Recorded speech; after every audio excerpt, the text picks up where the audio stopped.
Hi అండి, welcome to my channel. ఈరోజైతే నేను చాలా మంచి స్వీట్ అయితే చూపిస్తాను హెల్తీ ఇంగ్రీడియంట్స్తో. దీనికోసం స్టవ్ వెలిగించక్కర్లేదు, ఓన్లీ 2 మినిట్స్తో హెల్తీ ఇంగ్రీడియంట్స్ యాడ్ చేసుకొని బెల్లంతో చేసేసుకోవచ్చు. ఇదైతే ఒకవేళ మీ బ్రదర్ సడన్గా వచ్చారనుకోండి, వాళ్ళని కూర్చోబెట్టి 1 మినిట్లో మనం చేసేసుకోవచ్చు. లేదంటే మనమే సడన్గా ఎవరికైనా కట్టాలడానికి వెళ్ళాలనుకున్నప్పుడు మన చేతులతో మనమే చేసుకొని వెళ్ళిపోవచ్చు. టేస్ట్ కూడా చాలా బాగుంటుంది. మీకు ఇష్టమైతే నెయ్యి యాడ్ చేసుకోవాలి, లేదంటే లేదు. నెయ్యి యాడ్ చేస్తే ఇంకొంచెం జ్యూసీగా వస్తుంది. నేను లైట్గా యాడ్ చేశాను అనమాట. అండ్ ఇంకో విషయం ఏంటంటే, రక్షాబంధన్ అనేది కేవలం మనం కట్టే దారం కానీ రాఖీ కానీ కాదండి. రక్షాబంధన్ అంటే ఏంటంటే అన్న తమ్ముడు అనేది అక్క చెల్లెలకి ఎంతో పవిత్రమైన బంధం అనమాట. ఈ పవిత్రమైన బంధాన్ని ఏంటంటే మనం రాఖీ ద్వారా తెలియజేస్తాము. ఆ రాఖీ ద్వారా మనం పైనే కట్టడం కాకుండా వాళ్ళు ఎక్కడున్నా కూడా వాళ్ళ కష్టాన్ని కానీ సంతోషాన్ని కానీ వాళ్ళ ఎదుగుదలను కానీ మనం అన్ని విధాలా కూడా మనం ఏంటంటే మన బాధ్యతగా ఏంటంటే మనం అన్ని వాళ్ళని మనస్ఫూర్తిగా ప్రేమిస్తూ వాళ్ళని మనం ఎక్కడున్నా కూడా బాగుండాలని కోరుకోవాలండి. ఈ మధ్యకాలంలో ఏంటంటే రక్షాబంధన్ కూడా చాలా కల్తీ అయిపోయింది. అన్నదమ్ములు అక్క చెల్లెలు ఎదుగుతున్నా కూడా చూడలేని ఓరవలేని రోజులు వచ్చేస్తున్నాయి.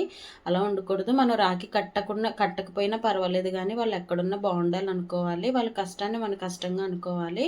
అండ్ వాళ్ళ ఎదుగుదలను మన ఎదుగుదలగా అనుకొని ఎంతో హ్యాపీగా ఫీల్ అవ్వాలండి. ఒకరి మీద ఒకరు కుళ్ళి పడకూడదు అనమాట.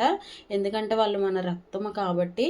అండ్ ఇంకో విషయం ఏంటంటే, మనకి రాఖీ కట్టకి ఎటువంటి గిఫ్ట్లు ఇవ్వకపోయినా పర్లేదు, మనం ఇవ్వకపోయినా పర్లేదు, వాళ్ళు ఇవ్వకపోయినా పర్వాలేదు, కానీ మనం ఎక్కడున్నా బాగుండాలని మనస్ఫూర్తిగా కోరుకుంటే చాలు అని నేను అనుకుంటాను. మీకేమనిపించిందో కామెంట్ చేసేయండి. అండ్ మీరు ఎవరికి కడుతున్నారో రాఖీ కూడా కామెంట్ చేయండి. ఇదైతే నాకైతే స్వీట్ చాలా బాగా నచ్చింది. ఇప్పుడే చేశాను, వీడియో అయితే ఇప్పుడు అప్లోడ్ చేస్తున్నాను. ఇది ఆల్రెడీ చాలామంది వీడియోస్ చేస్తుంటారు, కానీ అందరికి వచ్చే వ్యూస్ అయితే రావు. నేనైతే దీని కింద 1 lakh వ్యూస్ అని పెడుతున్నాను. ఎన్ని వస్తాయి చూస్తాను. వీడియో నచ్చితే లైక్ చేయండి. Thanks for watching. ఇంతేనండి. దీనిపైన అయితే నేను పిస్తపప్పు అయితే యాడ్ చేశాను అనమాట. ఒక్కొక్కటి ఒక్కో షేప్ అయితే వచ్చింది, కానీ టేస్ట్ మాత్రం చాలా బాగుంది. మేము 3 స్వీట్స్ అయితే తీసుకొని తినేసాము.